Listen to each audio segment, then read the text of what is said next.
Hi ವೀಕ್ಷಕರೇ, ನಮ್ಮ ಚಾನೆಲ್ಗೆ ನಿಮಗೆಲ್ಲರಿಗೂ ಸ್ವಾಗತ ಸುಸ್ವಾಗತ. ಸ್ನೇಹಿತರೆ, ಹಿಂದೂ ಧರ್ಮದ ಅತ್ಯಂತ ಶಕ್ತಿಶಾಲಿ ದೇವರುಗಳಲ್ಲಿ ಹನುಮಂತನನ್ನ ಮರೆಯುವಂತಿಲ್ಲ. ಹನುಮಂತನನ್ನ ಚಿರಂಜೀವಿ, ವಾಯುಪುತ್ರ, ಕಪಿವೀರ, ರಾಮಭಕ್ತ ಎಂದೆಲ್ಲ ಕರೆಯಲಾಗುತ್ತೆ. ರಾಮಾಯಣದಲ್ಲಿನ ಪ್ರಮುಖ ಪಾತ್ರಗಳಲ್ಲಿ ಆಂಜನೇಯನು ಒಬ್ಬ. ಅಂದಹಾಗೆ ಆಂಜನೇಯನ ಸ್ವಾಮಿಗೆ ಮರಣವಿಲ್ಲ, ಅವನು ಚಿರಂಜೀವಿ ಎಂಬುದು ನಿಮಗೆ ಈಗಾಗಲೇ ತಿಳಿದಿದೆ. ಈ ಕಲಿಯುಗದಲ್ಲಿಯೂ ಅವನು ಜೀವಿಸುತ್ತಿದ್ದಾನೆ. ಇಂದಿಗೂ ಹನುಮಂತನು ನಮ್ಮ ನಡುವೆ ಇದ್ದಾನೆ. ಅವನು ತನ್ನ ಭಕ್ತರನ್ನ ರಕ್ಷಿಸುತ್ತಾನೆ, ಅವರಿಗೆ ಮಾರ್ಗದರ್ಶನ ನೀಡುತ್ತಾನೆ ಮತ್ತು ಪ್ರತಿ ಕಷ್ಟದಲ್ಲಿ ಅವರನ್ನ ಕಾಪಾಡುತ್ತಾನೆ. ಇದಕ್ಕೆ ಪುಷ್ಟಿ ನೀಡುವಂತೆ ದೇಶದಲ್ಲಿ ಹನುಮಂತನು ಜೀವಂತವಾಗಿದ್ದಾನೆ ಎಂದು ಹೇಳಲಾಗುವ 6 ಸ್ಥಳಗಳಿವೆ. ಅವುಗಳು ಯಾವುವು ಎಂಬುದರ ಬಗ್ಗೆ ಈ ವಿಡಿಯೋದಲ್ಲಿ ಮಾಹಿತಿ ನೀಡಲಾಗಿದೆ. ಅದಕ್ಕೂ ಮುಂಚೆ ನೀವಿನ್ನು ಚಾನೆಲ್ಗೆ ಸಬ್ಸ್ಕ್ರೈಬ್ ಆಗಿಲ್ಲ ಅಂದ್ರೆ ಈಗಲೇ ಸಬ್ಸ್ಕ್ರೈಬ್ ಆಗಿ, ಹಾಗೆ ವಿಡಿಯೋಗೆ ಲೈಕ್ ಮಾಡಿ, ವಿಡಿಯೋ ಸ್ಕಿಪ್ ಮಾಡದೆ ಕೊನೆ ತನಕ ನೋಡಿ. ಎಲ್ಲರೂ ಭಕ್ತಿಯಿಂದ ಜೈ ಹನುಮಾನ್ ಅಂತ ಕಮೆಂಟ್ ಮಾಡಿ. ಗಂಧಮದನ ಪರ್ವತ ಹನುಮನ ಹೆಜ್ಜೆ ಗುರುತುಗಳು ಇರುವ ಸ್ಥಳ. ಮಹಾಭಾರತ, ರಾಮಾಯಣ ಎಲ್ಲ ಕಾಲ್ಪನಿಕ ಕಥೆಗಳೆಂದು ಹೇಳುವ ಜನರಿಗೆ ನಮ್ಮ ಭಾರತದಲ್ಲಿ ಅವರ ಅಸ್ತಿತ್ವದ ಬಗ್ಗೆ ತಿಳಿಸುವ ಸಾಕಷ್ಟು ಸ್ಥಳಗಳಿವೆ. ಅವುಗಳಲ್ಲಿ ಹನುಮನ ಹೆಜ್ಜೆ ಗುರುತುಗಳು ಕೂಡ ಒಂದು. ಹೌದು, ತಮಿಳುನಾಡಿನ ರಾಮೇಶ್ವರಂ ಬಳಿಯ ಗಂಧಮದನ ಪರ್ವತದಲ್ಲಿ ನೀವು ಆಂಜನೇಯನ ಹೆಜ್ಜೆಯ ಗುರುತುಗಳನ್ನು ಗಮನಿಸಬಹುದು. ವಾಸ್ತವವಾಗಿ ಈ ಸ್ಥಳವು ರಾಮಾಯಣಕ್ಕೆ ಸಂಬಂಧಿಸಿದೆ. ಇಲ್ಲಿಂದ ಹನುಮಂತನು ಸಾಗರವನ್ನ ದಾಟಿ ಲಂಕೆಯ ಕಡೆಗೆ ಹಾರಿದನು ಎಂದು ನಂಬಲಾಗಿದೆ. ಇಂದಿಗೂ ಪರ್ವತದ ತುದಿಯಲ್ಲಿ ನಿರ್ಮಿಸಲಾದ ದೇವಾಲಯದಲ್ಲಿ ಒಂದು ಪವಿತ್ರ ಬಂಡೆ ಇದೆ.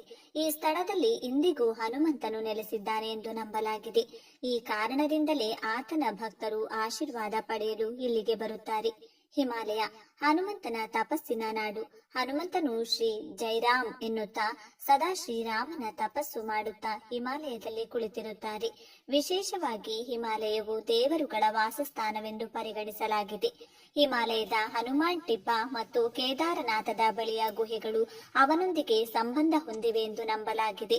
ಋಷಿಗಳು, ಸಂತರ ಪ್ರಕಾರ ಹನುಮಂತನು ಇಂದಿಗೂ ಈ ಸ್ಥಳದಲ್ಲಿ ಧ್ಯಾನ ಮಾಡುತ್ತಾನೆ ಎನ್ನುತ್ತಾರೆ. ಸ್ವಚ್ಛವಾದ ಹೃದಯದಿಂದ ಹನುಮಂತನನ್ನ ಹುಡುಕುವವರು ಒಂದಲ್ಲ ಒಂದು ರೂಪದಲ್ಲಿ ಅವನ ದರ್ಶನವನ್ನ ಅನುಭವಿಸಬಹುದು ಎಂದು ನಂಬಲಾಗಿದೆ. ಮಾನಸ ಸರೋವರ ಮಾನಸ ಸರೋವರದಲ್ಲಿಯೂ ಹನುಮಂತನು ಜೀವಿಸುತ್ತಿದ್ದಾನೆ. ಟಿಬೆಟ್ನ ಕೈಲಾಸ ಪರ್ವತದ ಬಳಿ ಇರುವ ಮಾನಸ ಸರೋವರವು ಶಿವ ಮತ್ತು ಹನುಮಾನ್ ನಡುವೆ ಸಂಪರ್ಕ ಹೊಂದಿದೆ ಎಂದು ನಂಬಲಾಗಿದೆ. ಈ ಸರೋವರವು ತನ್ನ ದೈವಿಕ ಶಕ್ತಿಯನ್ನ ಹೊಂದಿದೆ. ಸಾಧಕರು ಇಲ್ಲಿ ಧ್ಯಾನ ಮಾಡಿದಾಗ ಅವರಿಗೆ ಆಳವಾದ ಶಾಂತಿ ಮತ್ತು ಅದೃಶ್ಯ ಉಪಸ್ಥಿತಿಯ ಅನುಭವವಾಗುತ್ತದೆ. ಹನುಮಾನ್ ಧಾರ ಚಿತ್ರಕೂಟ ಉತ್ತರ ಪ್ರದೇಶದ ಜಿಂದಾ ಜಿಲ್ಲೆಯಲ್ಲಿರುವ ಈ ಚಿತ್ರಕೂಟವು ಅತ್ಯಂತ ಪ್ರಸಿದ್ಧವಾದ ಪುಣ್ಯಕ್ಷೇತ್ರ ಎಂದು ನಂಬಲಾಗಿದೆ. ಹನುಮಾನ್ ಧಾರ ದೇವಾಲಯದೊಂದಿಗೆ ಒಂದು ವಿಶೇಷ ಕಥೆ ಇದೆ.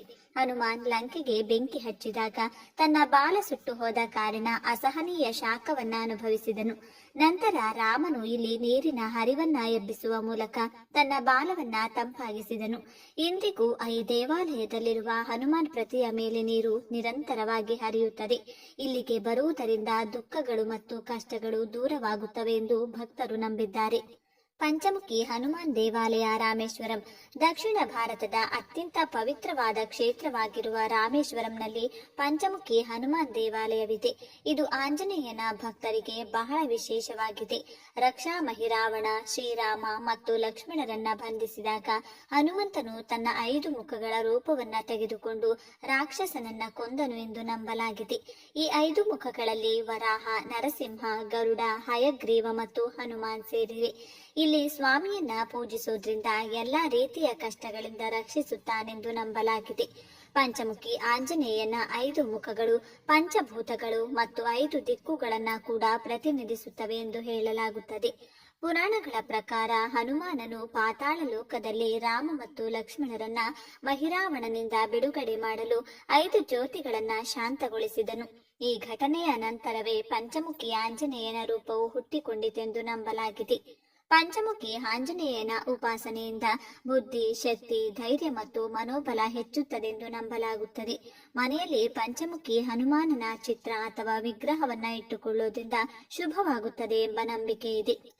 ಹನುಮಾನ್ ಗರ್ಹಿ ಅಯೋಧ್ಯೆಯಲ್ಲಿರುವ ಹನುಮಾನ್ ಗರ್ಹಿ ಕೂಡ ಹನುಮಂತ ಜೀವಂತವಾಗಿದ್ದಾನೆ ಎಂದು ತಿಳಿಸುವ ಪುಣ್ಯಕ್ಷೇತ್ರವಾಗಿದೆ.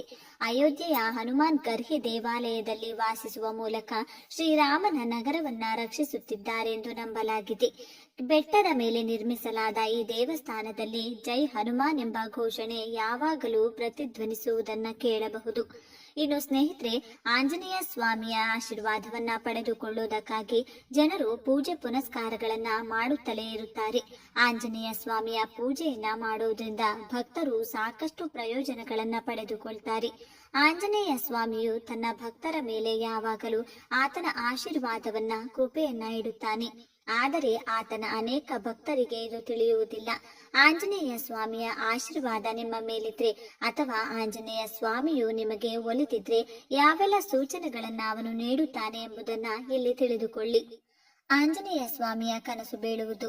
ಹನುಮಂತನ ಭಕ್ತರಿಗೆ ಆಗಾಗ್ಗೆ ಹನುಮಂತನ ಕನಸುಗಳು ಬೀಳುತ್ತವೆ. ಇದು ಹನುಮಂತನು ನಿಮ್ಮೊಂದಿಗಿದ್ದಾನೆ ಅಥವಾ ನಿಮ್ಮ ಮೇಲೆ ಹನುಮಂತನ ಆಶೀರ್ವಾದವಿದೆ ಎಂಬುದರ ಸಂಕೇತವಾಗಿದೆ.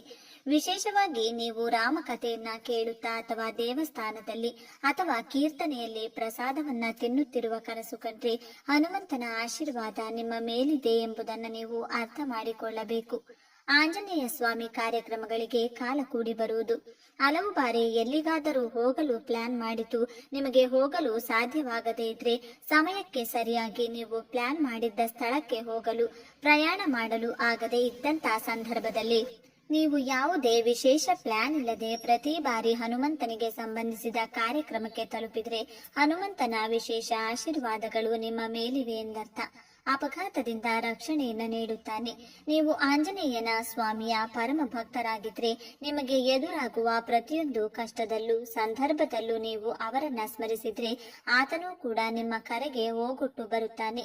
ಆಂಜನೇಯ ಸ್ವಾಮಿಯು ನೀವು ಕರೆದಾಗಲೆಲ್ಲ ಅಥವಾ ಸ್ಮರಿಸಿದಾಗಲೆಲ್ಲ ನಿಮ್ಮ ರಕ್ಷಿಸಲು ಯಾವಾಗಲೂ ಸಿದ್ಧನಿರುತ್ತಾನೆ. ನೀವು ಪದೇ ಪದೇ ದೊಡ್ಡ ಅಪಘಾತದಿಂದ ಪಾರಾದ್ರೆ ಹನುಮಂತನ ದೂತರು ನಿಮ್ಮ ಸುತ್ತಲೂ ಇದ್ದಾರೆ ಮತ್ತು ಅವರು ನಿಮಗೆ ಒಂದಲ್ಲ ಒಂದು ರೀತಿಯಲ್ಲಿ ಸಹಾಯ ಮಾಡುತ್ತಿದ್ದಾರೆ ಎಂದರ್ಥ.